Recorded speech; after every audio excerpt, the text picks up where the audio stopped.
Vamos a continuar con el tema que desde la semana pasada estuvimos tratando. Estamos hablando de las diversas dispensaciones que encontramos en la Biblia, comenzando en el Génesis y terminando en el libro de Apocalipsis. Nosotros encontramos 7 distintas dispensaciones. Decíamos la semana pasada que una dispensación es un periodo durante el cual el hombre es puesto a prueba con referencia a cierta revelación específica de la voluntad de Dios. En cada dispensación hay un mandamiento, hay una instrucción de Dios, y también podemos decir que infortunadamente en cada una de las dispensaciones encontramos un fracaso del hombre, ¿cierto? En el diccionario bíblico la definición de dispensación es la siguiente: es el trato ordenado con los hombres por parte de Dios en la variada administración de sus caminos en distintos tiempos. Dios no cambia. Importante que usted y yo lo sepamos, porque la palabra del Señor dice allá en la carta del apóstol Santiago que en Dios no hay mudanza y que en Dios no hay sombra de variación. Cuando nosotros estamos hablando de las dispensaciones, no estamos diciendo que Dios de tiempo en tiempo cambia, no. Lo que estamos diciendo es que cambiando las circunstancias, cambia el trato de Dios con los hombres. Básicamente lo podemos mirar de esa manera. Alguien pudiera decir, hay un texto de la Biblia que la gente malinterpreta. Es el texto aquel donde la Biblia dice que Dios no es hombre para que mienta, ni hijo de hombre para que se arrepienta. ¿Cierto que sí? Sin embargo, nosotros leemos en la Escritura momentos en los cuales pudiéramos decir que Dios se arrepintió.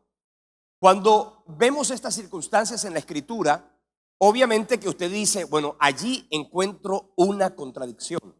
¿Cómo es que me dice la Biblia que Dios no se arrepiente, de que Él no es hombre para que mienta, que Él no es hijo de hombre para que se arrepienta? Y sin embargo en la Biblia encontramos que la Biblia misma dice que se arrepintió Dios.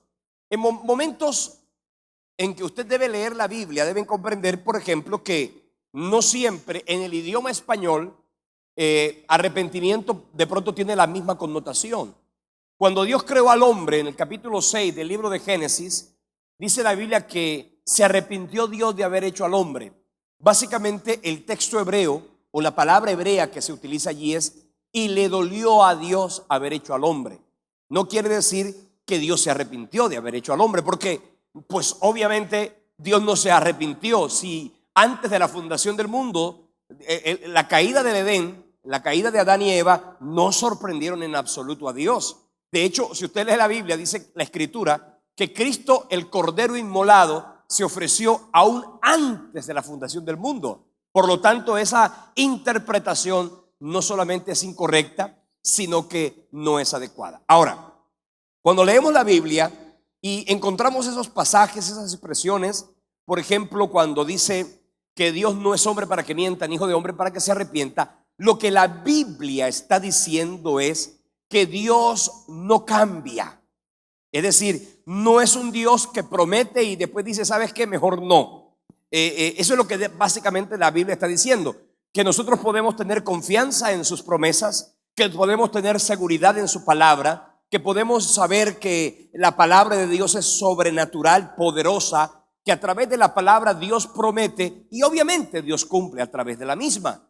Entonces, lo que Dios está diciendo cuando dice Dios no es hombre para que mienta, ni hijo de hombre para que se arrepienta, está diciendo que no está Dios en la misma condición de los hombres, de tal manera que cada día, de tiempo en tiempo, el hombre dice que ama y después dice que ya no ama. El hombre dice que va y luego dice que ya no va. El hombre dice que ofrenda y después dice que ya no. Promete y no cumple. Cuando Dios promete algo, pues obviamente Dios lo cumple. Ahora, hay pasajes de la Biblia donde encontramos momentos en los cuales Dios cambia el rumbo de algunos designios, cambia el rumbo de algunas determinaciones.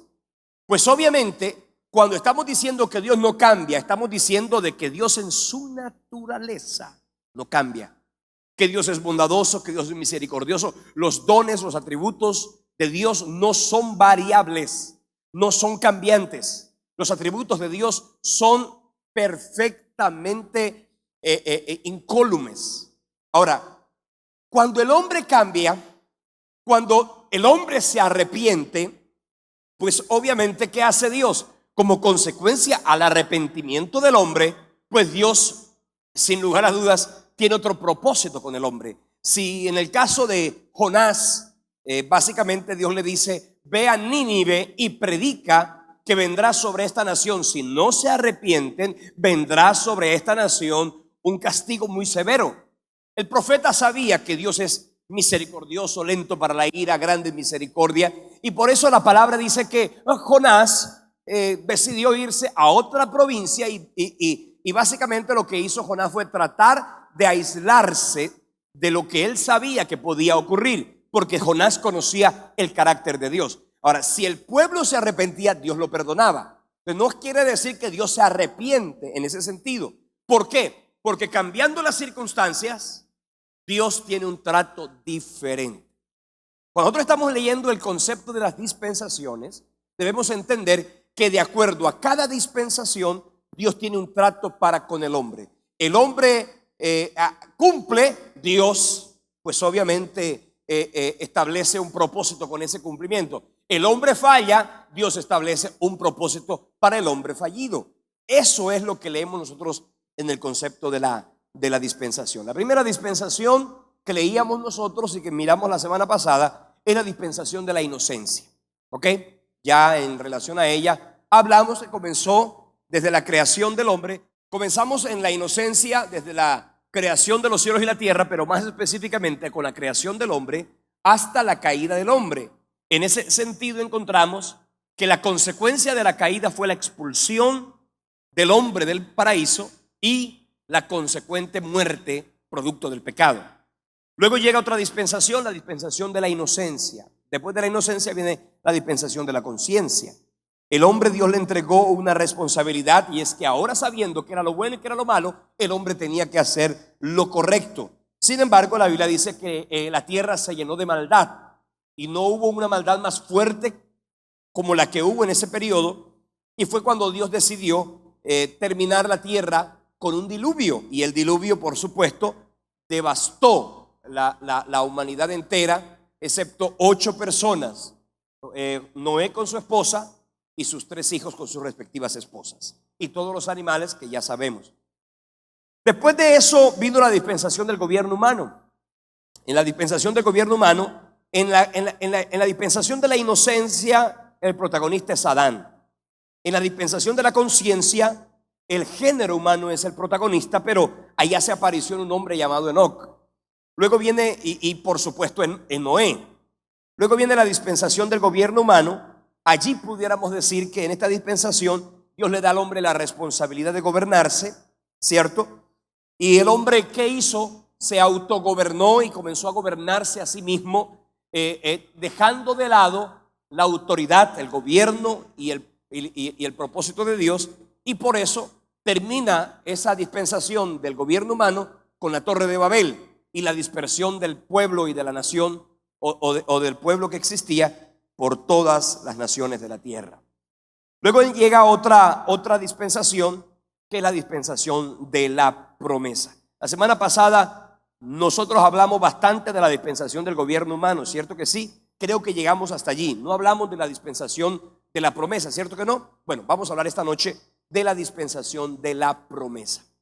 La dispensación de la promesa, pues obviamente tiene que ver con Abraham. Básicamente el protagonista de esta dispensación es Abraham. ¿Cuándo comienza esa dispensación? En el capítulo 12, versículo 1 del Génesis, y termina en el libro de Éxodo, capítulo 19, versículo 8. Entonces, en la dispensación de la promesa, que va desde Génesis 12:1 hasta Éxodo 19:8, encontramos la forma a través de la cual Dios hace un llamado a Abraham. Dios llama a Abraham y lo llama con un propósito, y Dios le da una promesa que tiene 4 connotaciones. La primera tiene que ver con que Dios le entregaría a Abraham una tierra para él y para su descendencia. Es la tierra de Canaán, ¿cierto que sí? Luego Dios le hace otra promesa, que haría de él una nación grande. Dios le promete también a Abraham que lo haría convertirse en, que Dios lo iba a bendecir y que lo iba a convertir en bendición. Y por último, que Dios le entregaría un hijo. Son 4 promesas que Dios le da a Abraham.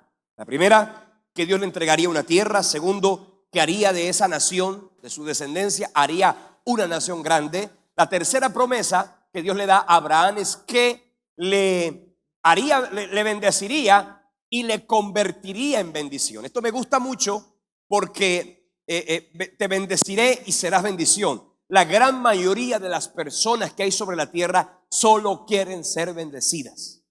Se les olvida que el propósito es que somos bendecidos para ser bendición.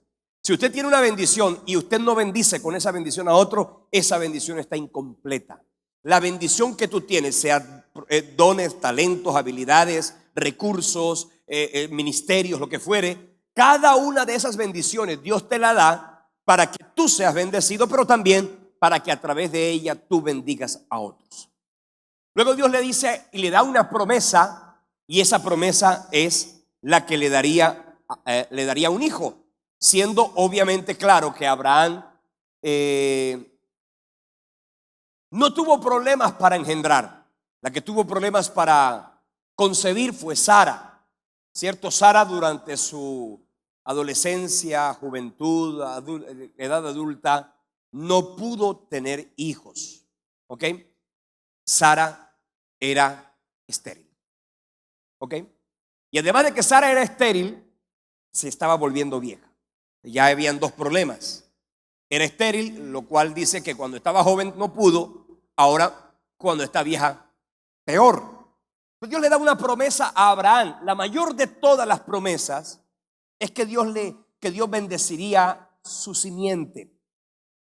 La promesa a Abraham es una promesa que, dándosela a Abraham, tenía como propósito bendecir a toda la humanidad.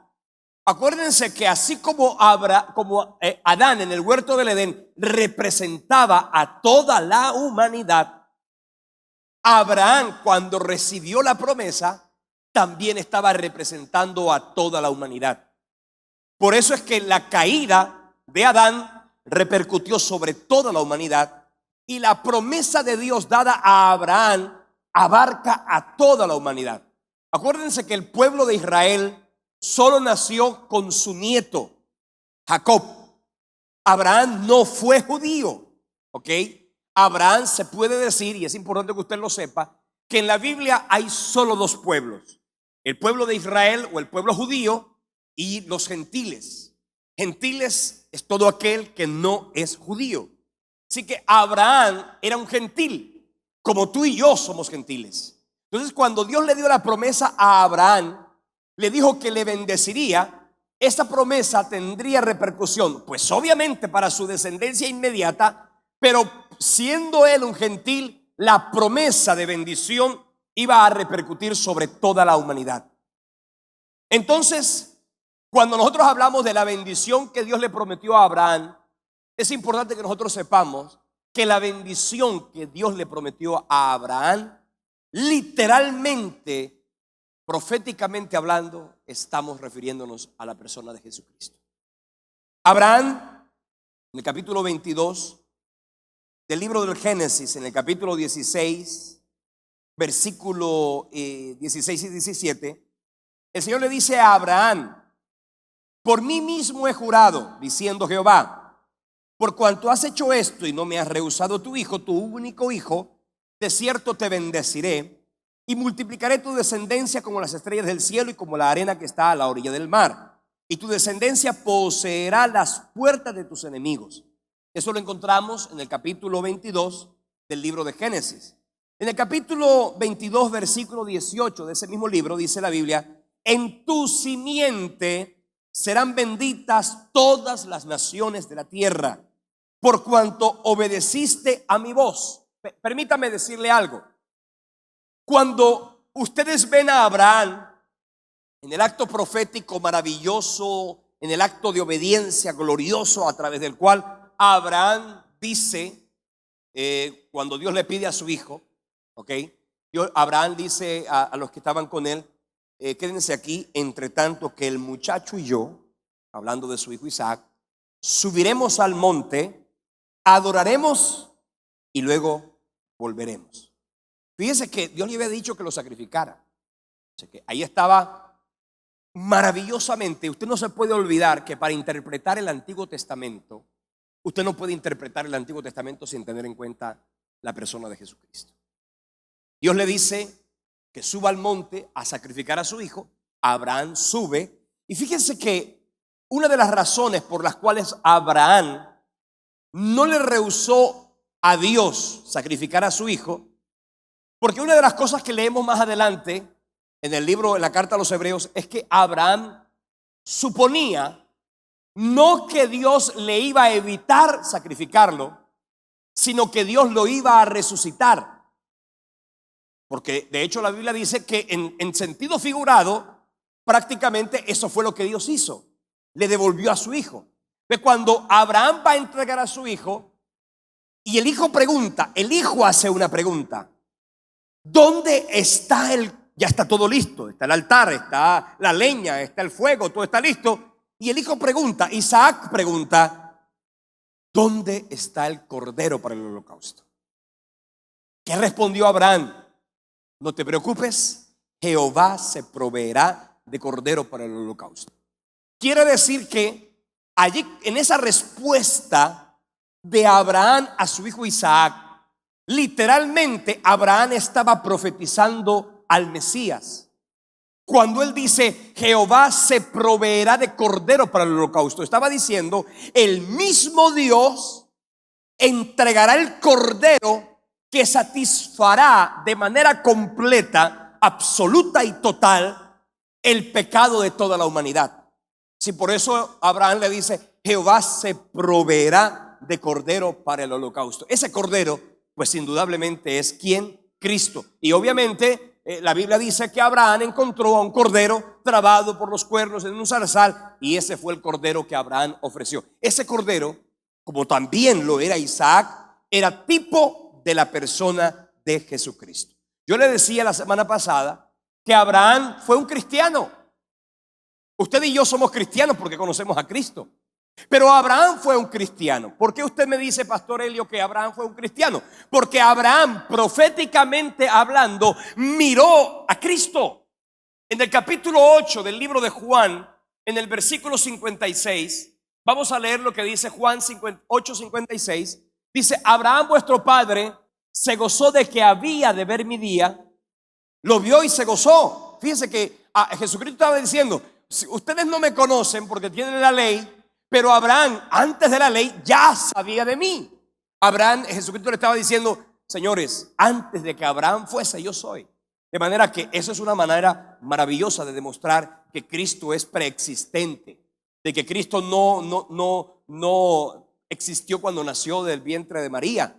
Él fue preexistente aún antes de la fundación del mundo. Y esto es un texto de la Biblia que cuando tú se lo lees a los testigos de Jehová, se preocupan, se molestan, se inquietan, porque ahí está diciendo que Jesucristo es preexistente antes de Abraham. Pues obviamente Jesucristo era. Cuando le dice el Señor en el capítulo 22 versículo 18 a Abraham: en tu simiente serán benditas todas las naciones de la tierra, por cuanto obedeciste a mi voz. Si leemos y preguntamos cuál es esa simiente, debemos entender lo que dice la Escritura en Gálatas capítulo 3 versículo 16. Gálatas 3:16 dice: ahora bien, a Abraham fueron hechas las promesas y a su simiente. No dice a las simientes, como si hablase de muchos, sino como de uno, y a tu simiente, la cual es Cristo. Cuando el Señor estaba hablando, cuando Dios le dio la promesa a Abraham, la simiente de Abraham es Cristo. Por eso la salvación de Cristo no es solo para los judíos, es también para los gentiles, para que todo aquel porque sería imposible que Cristo simplemente salvara a los judíos. La Biblia lo dice en Juan 3:16. De tal manera amó Dios al mundo que ha dado a su Hijo unigénito para que todo aquel que en Él cree no se pierda, sino tenga vida eterna. Así que no hay restricción alguna de salvación. No habrá una sola persona en la tierra que pueda decir que no tiene acceso a la salvación, porque la salvación es una obra para toda la humanidad. Es Cristo porque es el Salvador de los hombres, entendiendo que la salvación es individual, pues obviamente no es colectiva, pero sí implica que la salvación tiene aplicación a todo el género humano. Cristo es el Señor de todo lo que existe, como lo leemos en Mateo 28, versículo 18. Si leemos esto que dice que la simiente bendeciría a las naciones, lo encontramos de manera maravillosa en el libro del profeta Ageo, en el capítulo 2, versículos del 6 al 7. Dice la escritura: porque así dice Jehová de los ejércitos, de aquí a poco yo haré temblar los cielos y la tierra, el mar y la tierra seca, y haré temblar a todas las naciones, y vendrá el deseado de todas las naciones. Y dice: y llenaré de gloria esta casa, ha dicho Jehová de los ejércitos. Esa palabra todavía no se ha cumplido. Aunque hoy pudiera la iglesia sentir que goza de la gloria postrera, la promesa de Ageo capítulo 2 versículos 6 y 7 es una promesa que tendrá cumplimiento en el último o en la última de las dispensaciones, que es la dispensación del reino. Hasta ahora simplemente estamos mirando que proféticamente Cristo es el deseado de las naciones. Es el deseado porque en el milenio, en cuanto a que todas las naciones de la tierra tendrán que reconocerlo como Rey y Señor, eso obviamente indica y garantiza de que Él es el Salvador.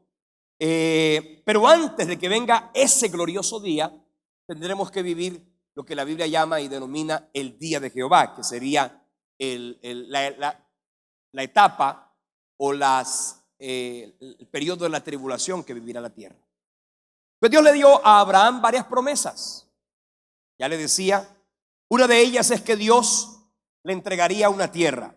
Esa tierra que hoy se ha convertido en tanto conflicto en la tierra de la Palestina, es una tierra que obviamente tiene problemas. Ahora, ¿por qué tiene problemas esa tierra? Porque producto de las profecías, a causa del pecado, los profetas, todos los profetas de Israel, le hablaron a la nación y le dijeron que si ellos no se consagraban a Dios y se arrepentían de sus pecados, Dios los esparciría por las naciones. Pues el pueblo de Israel, de alguna manera, producto de su pecado, fue esparcido. Fue esparcido por toda la tierra, y hoy el pueblo de Israel no solamente durante muchísimos siglos duró en lo que se denomina como la diáspora, que es la distribución del pueblo por todas las naciones. Por eso es que esa expresión famosa y coloquial que dice que anda como judío errante, diáspora, se llama diáspora al hecho de que el pueblo de Israel vive en la dispersión. En mayo de 1948, cuando la Organización de las Naciones Unidas reconoció a Israel como nación, la reconoce como pueblo, pero como estaban dispersos, la tierra de la Palestina ahora estaba ocupada por otro pueblo. Entonces, ahí es lo que usted y yo vemos que de alguna manera se ha gestado tanto problema. Como el pueblo de Israel fue disperso, las naciones de la tierra, más específicamente en la tierra de Palestina hoy, allí comenzaron, y fíjense que donde estuvo el templo, específicamente donde estuvo el templo de Jerusalén, que fue destruido en el año 70 después de Cristo por el emperador romano llamado Tito, ¿cierto? Ese templo que fue destruido en el año 70, pues bien, fue destruido. En ese lugar, específicamente en ese lugar, es donde hoy está el Domo de la Roca, la mezquita de Omán, y por eso es que hay tanto conflicto en ese lugar.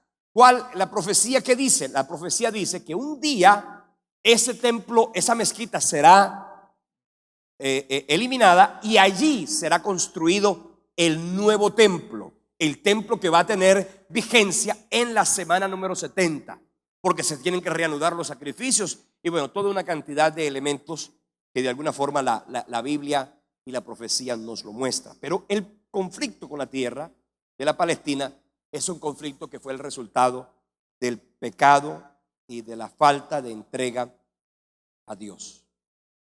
Dios le entregó a Abraham una promesa y esa promesa era que debía llegar a la tierra de Canaán.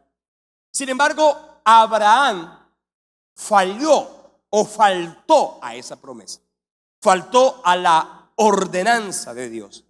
Cuando nosotros leemos, ya cada dispensación tiene una responsabilidad. El género humano tiene una responsabilidad. En el caso de Abraham, el género humano representado en Abraham tenía que habitar en la tierra de Canaán. Esa fue la promesa que Dios le dio a Abraham, que tenía que habitar en la tierra de Canaán. Pero así como Adán falló, ¿cierto? Así como los hombres fallaron en la conciencia, así como en el gobierno humano fallaron, Abraham también falló. Ahora, ¿en qué sentido se puede mirar el fallo de Abraham? En que Abraham, habiéndosele dicho que la tierra de Canaán iba a ser su tierra, Abraham, cuando hubo hambre en Canaán, la Biblia dice que descendió a Egipto. Usted lo puede leer, por ejemplo, en Génesis capítulo 12, versículo del 10 al 20. Vamos a leer esos pasajes para que usted se dé cuenta cuál fue el error de Abraham. Dice la Biblia: entonces hubo hambre en la tierra y descendió Abraham a Egipto para morar allá, porque era grande el hambre en la tierra. Y aconteció que cuando estaba para entrar en Egipto, le dijo a Sarai su mujer: he aquí, ahora conozco que eres una mujer muy hermosa, y cuando te vean los egipcios dirán que tú su mujer es, y me matarán a mí, y a ti te reservarán la vida. Ahora pues, di que eres mi hermana, para que me vaya bien por causa tuya y viva mi alma por causa de ti. Y aconteció que cuando entró Abraham en Egipto, los egipcios vieron la mujer que era hermosa en gran manera, y también también la vieron los príncipes del faraón, y la alabaron delante de él, y fue llevada la mujer a la casa del faraón. E hizo bien a Abraham por causa de ella, y él tuvo ovejas, vacas, asnos, siervos, criadas, asnas y camellos. Mas Jehová hirió a Faraón y a su casa con grandes plagas por causa de Sarai, mujer de Abraham. Entonces Faraón llamó a Abraham y le dijo: ¿qué es esto que has hecho conmigo? Porque no me declaraste que era tu mujer. ¿Por qué dijiste es mi hermana, poniéndome en ocasión de tomarla para mí por mujer? Ahora pues, he aquí tu mujer, tómala y vete. Entonces Faraón dio orden a su gente acerca de Abraham, y le acompañaron, y a su mujer con todo lo que tenía. ¿Qué leo en la Biblia en este sentido? Bueno, una enseñanza que te tiene que quedar a ti de esto que estamos estudiando. Dios le dio a Abraham una promesa, pero Abraham, en medio de la desesperación, como cuando el primer error de Abraham fue no esperar el tiempo de Dios respecto de su hijo, aquí también encontramos un error de Abraham, fue descender a Egipto. Y eso de alguna manera es lo que muchos creyentes hoy día hacen también. Cuando de repente Dios nos da una palabra, Dios nos da una promesa, y nos llenamos de desesperación, y en vez de esperar en el Señor y esperar a Dios, lo que hacemos nosotros es correr a Egipto. Egipto es tipo de mundo. Egipto es la solución temporal, pasajera y fugaz que el mundo te ofrece. El mundo siempre te va a ofrecer a ti una solución temporal. En el caso de Abraham, Abraham descendió a Egipto, y no lo hizo una vez, lo hizo 2 veces. Y pudiéramos decir entonces que Abraham se desvió del propósito de Dios. Dios tuvo que intervenir para que sus planes no se estropearan directamente. Y obviamente, ¿qué hace Dios? Dios lo trae otra vez a la tierra de Canaán. Allí edificó un altar, lo leemos en el capítulo 13 del libro del Génesis. Y aquí encontramos obviamente que el Señor lo estaba respaldando. Abraham volvió a salir de la tierra de Canaán para ser forastero en otra tierra, y allí se repitió lo que hizo y lo que sucedió en Egipto. Abraham se fue primero fue a Egipto, luego se fue a otra tierra que lo llamamos la tierra del Negev. Dice en el capítulo 20, versículos 1 y 2, dice: de allí partió Abraham a la tierra del Negev, y acampó entre Cades y Shur, y habitó como forastero en Gerar. Y digo: Abraham de Sara su mujer es mi hermana, y Abimelech, rey de Gerar, envió y tomó a Sara. Fíjese que no solamente Abraham cometió el mismo error una vez, sino que lo cometió dos veces.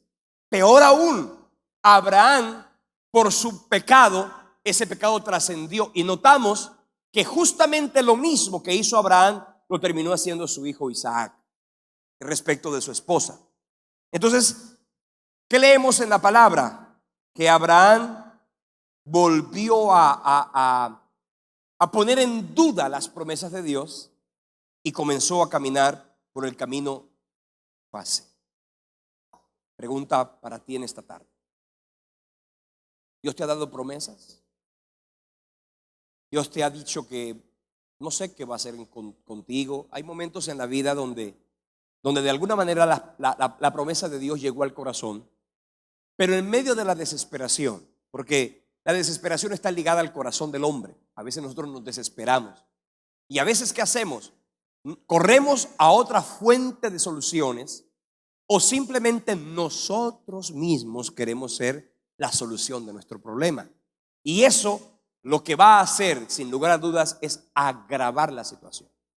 Hoy quiero que usted entienda que de una manera muy importante, una de las características de un verdadero creyente es que aprende a depender exclusivamente de Dios. Y como Abraham, en un acto de desesperación, corrió a Egipto, cuando nació su hijo Isaac, y cuando su hijo Jacob tuvo sus 12 hijos, fíjense que la historia termina diciendo que Abraham y toda su descendencia, y en este caso ya Israel, Jacob, terminaron en Egipto. Y fíjese algo, fue tanta la insistencia de Abraham, ¿cierto?, de correr a Egipto, que como consecuencia a ese deseo, Dios permitió que el pueblo de Israel todo corriera a Egipto en un acto de necesidad, porque cuando hubo hambre en la tierra de Canaán, ¿sabe qué pasó? Hubo hambre en toda la tierra, y el único lugar del mundo donde había provisión, donde había abundancia, era Egipto. ¿Y qué pasó? Conocemos la historia de José en la tierra de Egipto, y cómo la nación entera, comenzando por José, pero también todos sus hermanos y su padre, llegaron a la tierra de Egipto, y allí llegaron a una posición de eminencia, de honra, de grandeza, pero terminaron siendo esclavos. Esto duró 430 años. Con la terminación, con el pueblo de Israel como consecuencia, fíjese que en cada una de las dispensaciones, de las 4 dispensaciones que estamos viendo, producto del pecado del hombre y de la falla del hombre, siempre vino un juicio. En el caso de la inocencia, ¿qué fue lo que sucedió? La muerte y la expulsión del paraíso. En el caso de la conciencia, ¿cuál fue el juicio? El diluvio.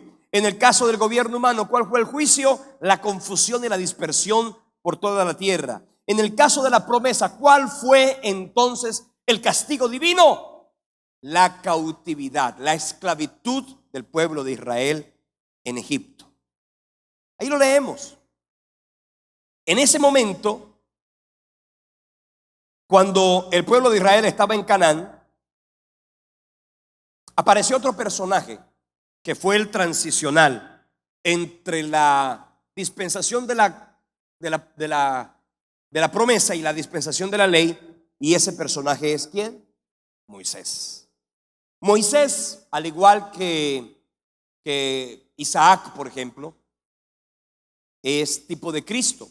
Moisés significa salvación, significa su ministerio implica salvación.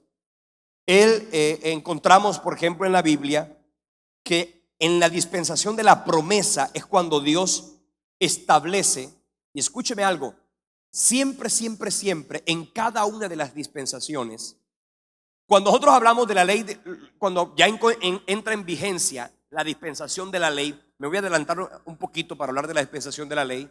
En la dispensación de la ley, Dios establece la ley de los sacrificios, ¿cierto? Pero la dispensación de la ley no fue la que originó la ley de los sacrificios. En cada una de las dispensaciones hubo sacrificios. En el huerto del Edén, el que primero ofreció un sacrificio, ¿quién fue? Dios. Porque dice la Biblia que el hombre estaba cubierto con hojas de higuera. Pero Dios, ¿qué hizo? Le cambió las hojas de higuera y lo cubrió de pieles de animales.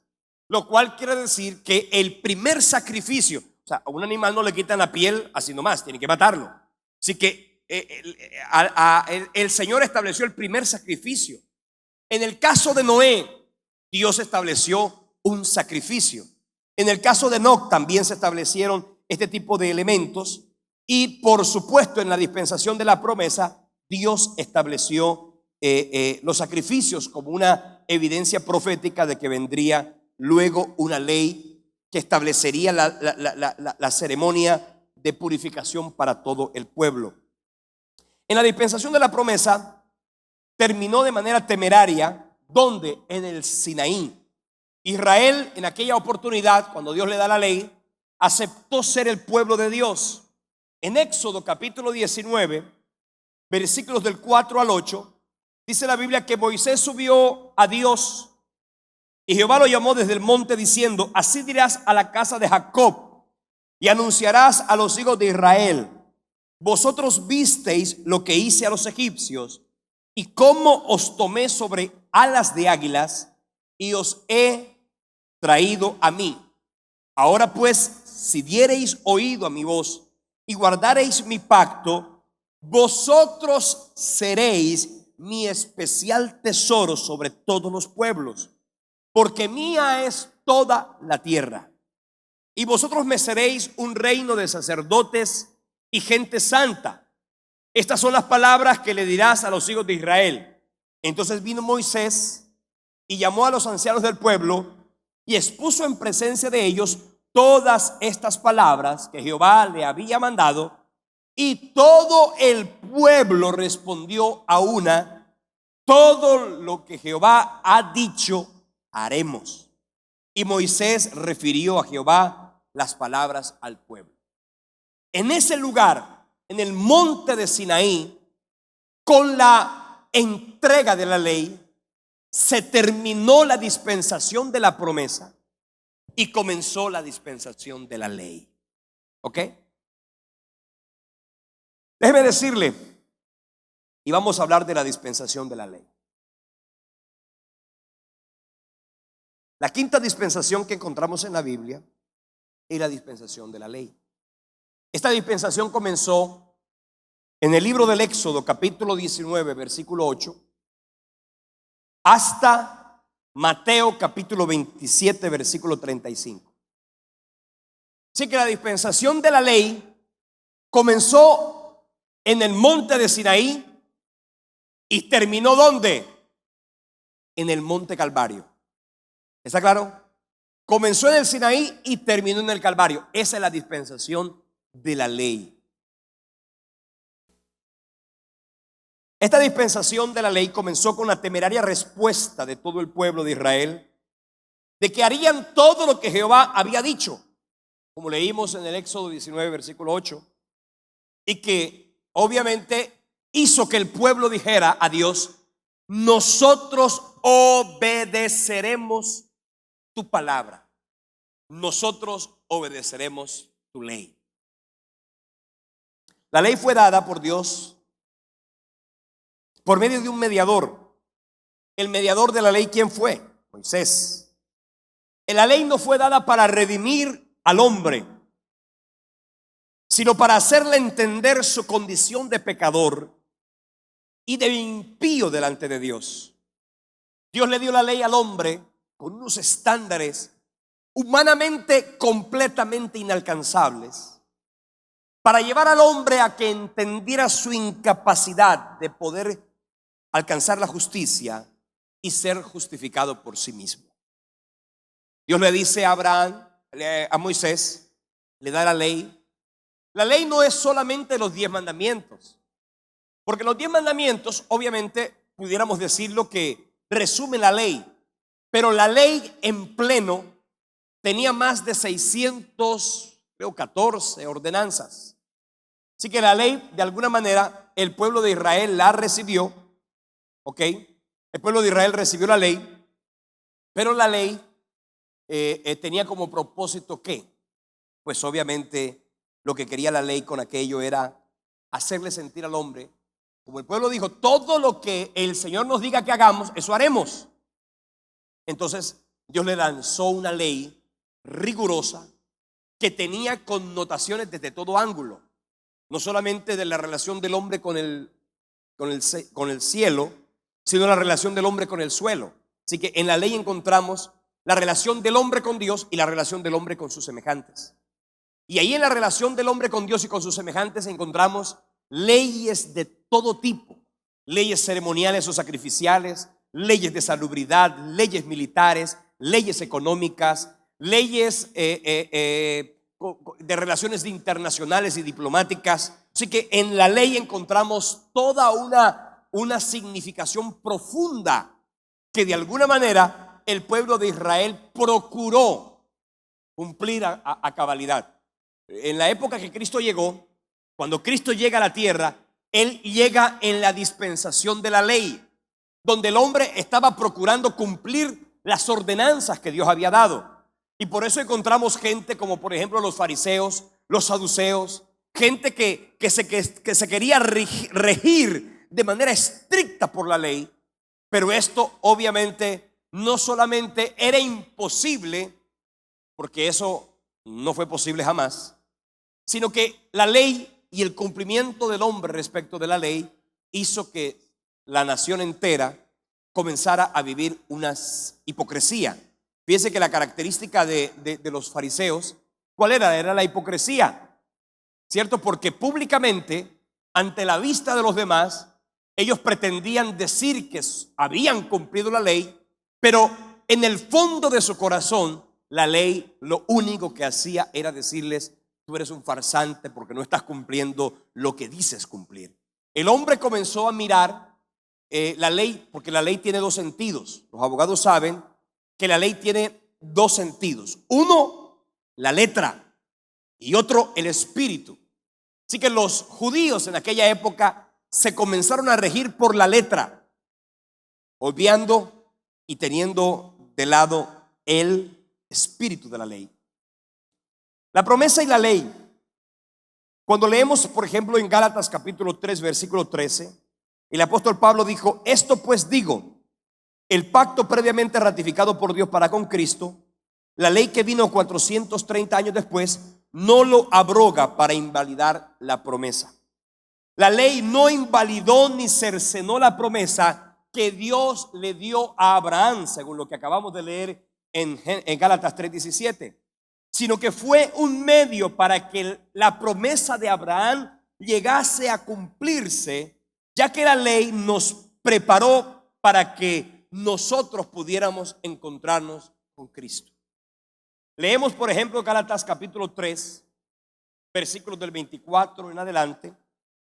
Dice la Biblia: pero antes que viniese la fe, o por decir algo, antes de que viniese la gracia, estábamos confinados bajo la ley, encerrados para aquella fe que iba a ser revelada. De manera que la ley ha sido nuestro ayo para llevarnos a Cristo, a fin de que fuésemos justificados por la fe. Pero venida la fe, ya no estamos bajo un ayo, pues todos sois hijos de Dios por la fe en Cristo Jesús. Permítame algo. Usted dirá: pastor, usted está diciendo una cantidad de cosas que no son fáciles de asimilar.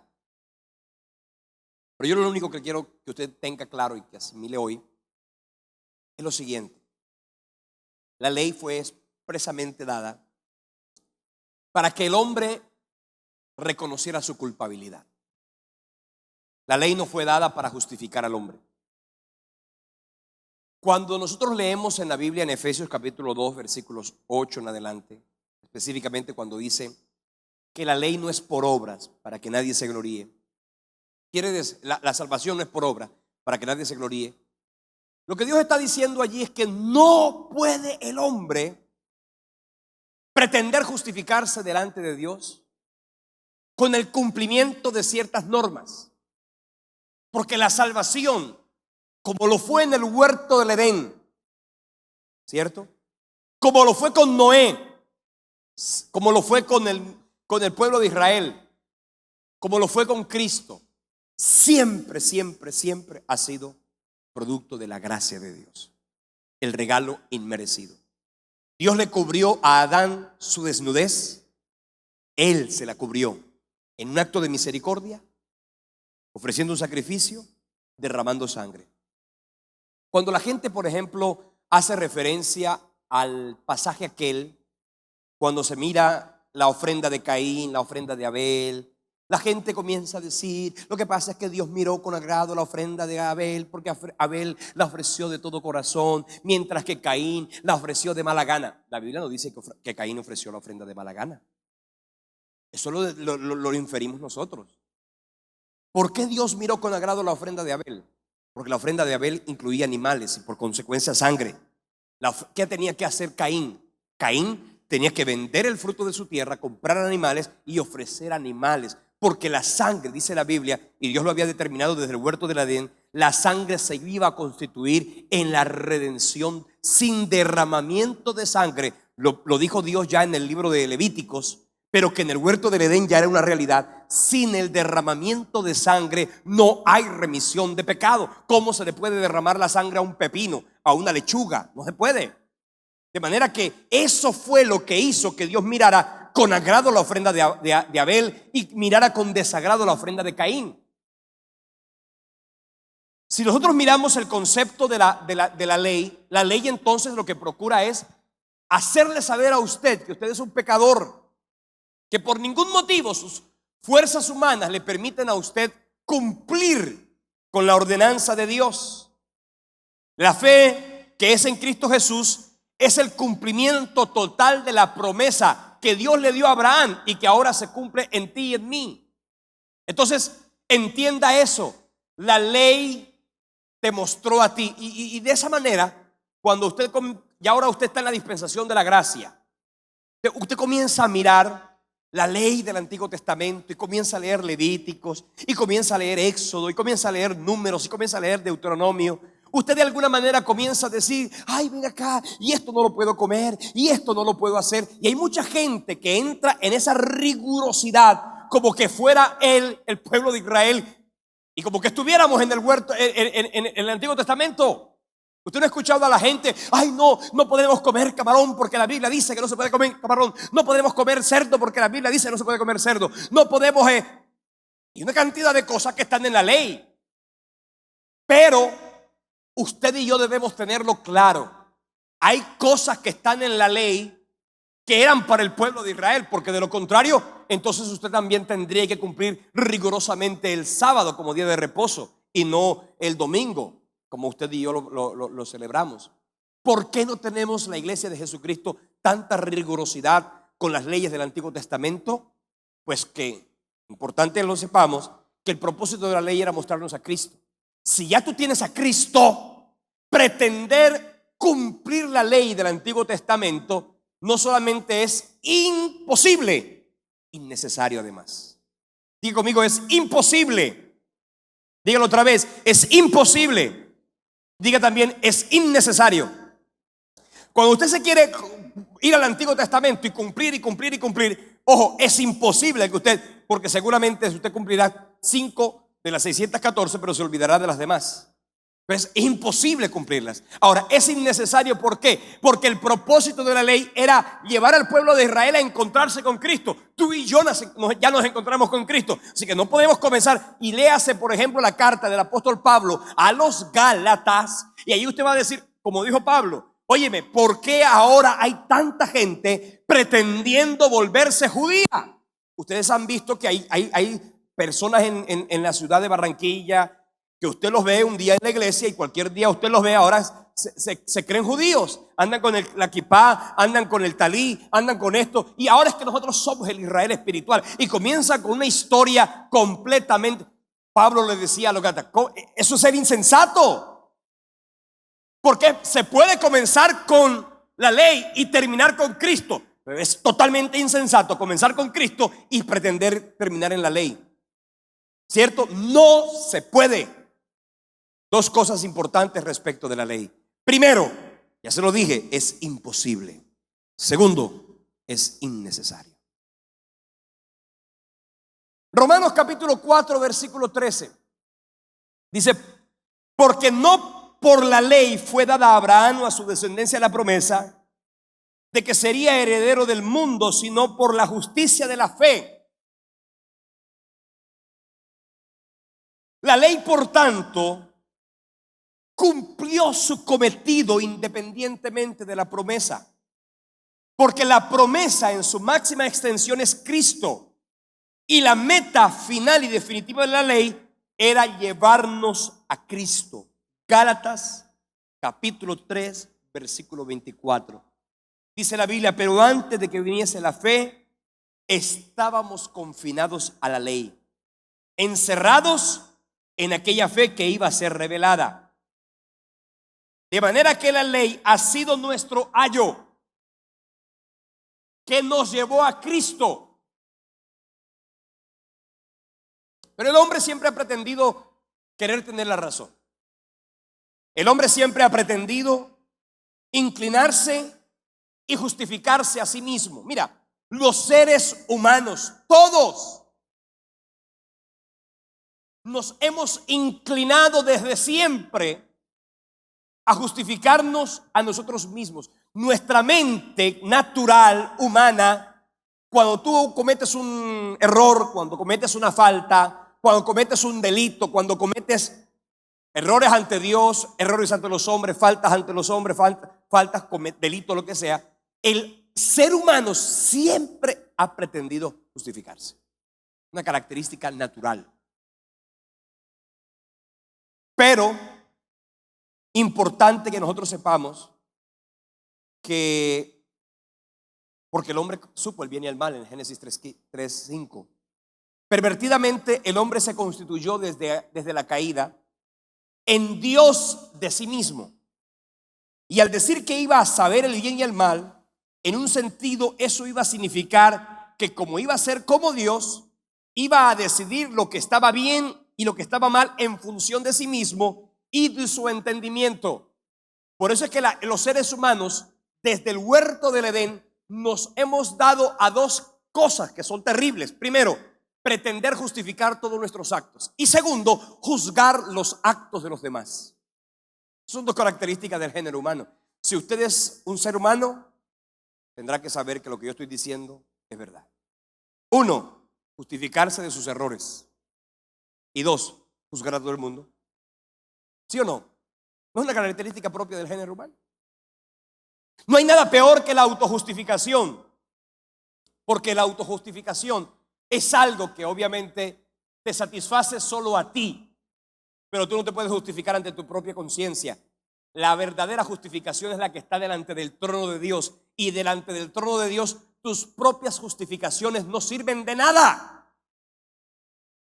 Tú puedes decir que eres bueno, pero el hecho de que tú digas que eres bueno no es suficiente. Se requiere que el juez universal diga que tú eres bueno. Y para que el Dios universal diga que tú eres bueno, de la única manera que puede decir que eres bueno es que vea en ti a Cristo. Porque si no ve en ti a Cristo, el juez universal no puede decir otra cosa, sino que eres polvo y que tienes que ir a la muerte eterna. Sencillo. Pero si el juez universal te ve a ti y no ve a ti, sino ve a Cristo en ti, pues el juez universal, a pesar de tus errores, de tus faltas, ¿qué hace el juez universal? Ve a Cristo, quien sí cumplió la ley, y te hace a ti justificado por causa de la obra de la cruz. Y lo repito otra vez, el propósito de la ley era mostrarnos nuestro pecado. La ley que Dios le entregó al pueblo de Israel en el Sinaí fue la manera por la cual Dios le hizo entender al hombre su condición espiritual caída. Romanos 5:13 dice, pues antes de la ley había pecado en el mundo, pero donde no había ley no se inculpaba de pecado. Antes de la ley había la conciencia. Yo le decía a usted cuando leíamos Romanos que la ley acusa o defiende de acuerdo a nuestros razonamientos. Y obviamente que eso fue lo que hizo que el hombre comenzara a autojustificarse. Romanos 7, 12 al 14 dice: de manera que la ley a la verdad es santa y el mandamiento santo, justo y bueno. Luego lo que es bueno vino a ser muerte para mí en ninguna manera, sino que el pecado, para mostrarse pecado, produjo en mí la muerte por medio de lo que es bueno, a fin de que por el mandamiento el pecado llegase a ser sobremanera pecaminoso. Porque sabemos que la ley es espiritual, pero yo soy carnal, vendido al pecado. La ley no fue dada buscando la justificación del hombre por intentar cumplirla. Por el contrario, Gálatas capítulo 2 versículo 16 nos dice que sabiendo que el hombre no es justificado por las obras de la ley, sino por la fe de Jesucristo, nosotros también hemos creído en Jesucristo para ser justificados por la fe de Cristo y no por las obras de la ley, por cuanto por las obras de la ley nadie será justificado. El poder acusatorio de la ley termina con la cruz y en esta, la misma cruz, empieza la gracia. Así es que hasta la cruz Dios le fue recordando siempre al hombre su condición caída todo el tiempo. Pero ahora, a través de la cruz, lo que Dios muestra es la salvación a través de Jesucristo. Hay mucho que decir en relación a esto, pero yo quiero que la próxima semana, que vamos a estar hablando de una dispensación que es obviamente la más hermosa de todas, es la que estamos viviendo, que es la dispensación de la gracia. En esta dispensación vamos a poder entender cuál es el trato de Dios para con los hombres hoy día y por qué algunas personas dicen que pareciera que el Dios del Antiguo Testamento es distinto al Dios del Nuevo Testamento, porque el Dios del Antiguo Testamento es severo, pero el Dios del Nuevo Testamento es diferente, misericordioso, bondadoso.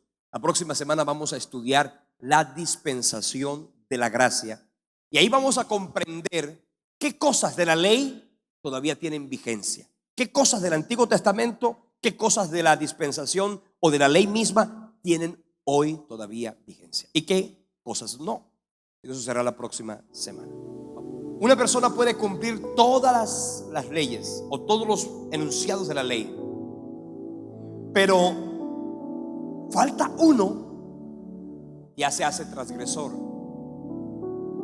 Portarse bien todo un año y faltar un día y equivocarse es de alguna manera una forma de decir que no nos portamos bien. Santiago 2:10 dice: cualquiera que guardare toda la ley, pero ofendiere en un punto, se hace culpable de todos. Porque una persona que falta, así sea al más pequeño de los mandamientos, el adjetivo que la Biblia le coloca es el de pecador. Punto. Y una de las cosas que tenemos que tener claras, para que usted lo sepa, por qué nos es difícil, por qué nos fue imposible cumplir la ley, porque desde que Adán y Eva pecaron, la humanidad entera se volvió pecadora. Nosotros no nos volvimos, tú y yo, desde Adán para acá, no nos volvimos pecadores porque pecamos. Pecamos porque somos pecadores. Escuche eso, lo repito. No nos volvimos pecadores porque pecamos. Pecamos porque somos pecadores. Entonces, pensando en eso, es importante que usted y yo sepamos que es imposible para un alma pecadora cumplir la ley. Es imposible. Por eso Cristo la cumplió en la misma condición en la que Adán estuvo en el huerto sin naturaleza pecaminosa. Cristo estuvo en la tierra también sin naturaleza pecaminosa. Adán falló, pero Cristo venció la ley. La cumplió y al cumplirla la hizo innecesaria para nosotros. Entonces, por eso leemos en el capítulo 9, versículo 13 de la carta a los Hebreos: porque si la sangre de los toros y de los machos cabríos y las cenizas de la becerra rociadas a los inmundos santificaban por la purificación de la carne, cuanto más la sangre de Cristo, el cual mediante el Espíritu eterno se ofreció a sí mismo sin mancha a Dios, dice que limpiará nuestras conciencias de obras muertas para que sirvamos al Dios vivo. El fin de toda la ley para nosotros es Cristo. Romanos 7:4 dice: así también vosotros, hermanos míos, habéis muerto a la ley mediante el cuerpo de Cristo, para que seáis de otro, del que resucitó de los muertos, a fin de que llevemos fruto para Dios. Como Cristo cumplió la ley en sí mismo, nosotros, al haber aceptado a Cristo y el haber creído en Él, recibimos también el cumplimiento de esa ley, la cual en ninguna manera podríamos nosotros cumplirla en nuestras fuerzas. Si tú tienes a Cristo en tu corazón, entonces Dios te mira a ti como que ya tú cumpliste la ley. Como Cristo venció la muerte, entonces Dios te mira a través de Cristo, también tú vencerás la muerte. Así como participaste de la muerte de Cristo al aceptarlo, también participarás de la resurrección de Cristo. Eso obviamente te da mucha confianza. Gálatas capítulo 3 versículo 10. Yo le ruego y le sugiero que lea toda la carta del apóstol Pablo a los Gálatas. Esa carta fue escrita porque habían unos judíos que, hombre, se habían convertido a Cristo, algunos gentiles se habían convertido a Cristo y estaban queriendo volver, ¿cierto? Ya habían encontrado a Cristo y estaban queriendo volver a las ordenanzas del judaísmo. Querían volver a la ley. Por eso se escribió la carta a los Gálatas. No hay una carta, no hay un libro en el Nuevo Testamento que haga más referencia a la inutilidad de la ley que la carta del apóstol Pablo a los Gálatas, porque fue escrita con ese propósito. Cierto, dice la Biblia en el capítulo 3 versículo 10 de Gálatas: porque todos los que dependen de las obras de la ley están bajo maldición. Pues escrito está: maldito todo aquel que no permanece en todas las cosas escritas en el libro de la ley para hacerlas. Y que por la ley ninguno se justifica para con Dios. Es evidente, porque el justo por la fe vivirá. Y la ley no es de fe, sino que dice: el que hiciere estas cosas vivirá por ellas. Cristo nos redimió de la maldición de la ley, hecho por nosotros maldición, porque escrito está: maldito el que es colgado del madero. En Cristo la ley y su cumplimiento, por tanto, son una realidad para siempre. Por eso solamente en Cristo hay salvación. Solo Él es la puerta al cielo, porque solo Él abrió esa puerta para nosotros, dándose a sí mismo. No hay otro camino. Por eso es que Cristo no es un camino al Padre, es el único camino al Padre. Cristo no es una puerta, Él es la puerta. Así que no puede el ser humano, y eso que usted tiene que saberlo, todos los seres humanos nacemos en condición pecadora, y como consecuencia a esa condición pecadora nacemos condenados a la muerte. O sea, nosotros ya nacemos muertos, vivos físicamente, pero muertos espiritualmente. Cuando el hombre vive, cuando se entrega a Cristo, que se produce el nuevo nacimiento.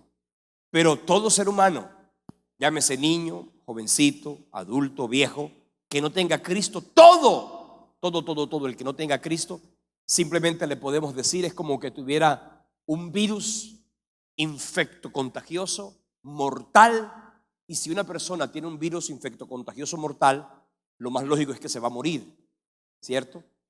El único antídoto para ese virus es Jesucristo.